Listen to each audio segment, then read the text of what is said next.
मुअज़्ज़ज़ सामीन व नाज़रीन अस्सलामु अलैकुम। दोस्तों, एक मरतबा मैं बल्ख से चंद शामियों के साथ सफ़र पर रवाना हुआ और हमें भी रास्ते में हर लहजा कज़ाकों के हमले का डर था। हमारी रहबरी और निगहबानी एक कुवी अलजशा नौजवान कर रहा था। वो सरता पाँव हथियार सजाए ओपची बना हुआ था।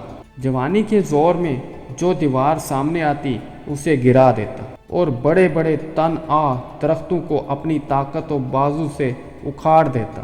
उस नौजवान का तन और तोश तो फिलहाल वाक़ई बहुत भारी था और उसका शहज़ोरी में कोई कलाम न था, लेकिन उसने अपने घर के अंदर नाज़ो नेमत से परवरिश पाई थी और ज़माने की सख्ती और नरमी नहीं देखी थी। इससे पहले उसने ना कभी सफ़र किया था और ना उसकी आंखों ने कभी शहसवारों की तलवारों की चमक देखी थी और ना उसके कान दिलावरों के नारों और जंगी नकारों की आवाज़ से आशना हुए थे। असनाए सफ़र में यकायक एक चट्टान के पीछे से दो कज़ाक नमूदार हुए।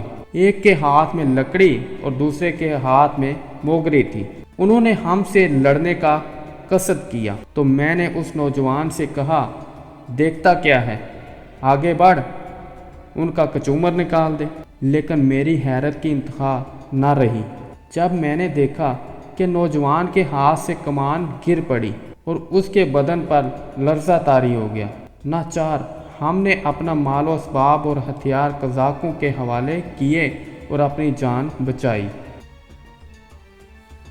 प्यारे दोस्तों, ये वीडियो अगर आपको पसंद आई है तो इसको लाइक कर दें और अपने प्यारे दोस्तों के साथ शेयर कर दें और मज़ीद ऐसी अच्छी वीडियोज़ के लिए हमारे चैनल को सब्सक्राइब करें। बहुत शुक्रिया।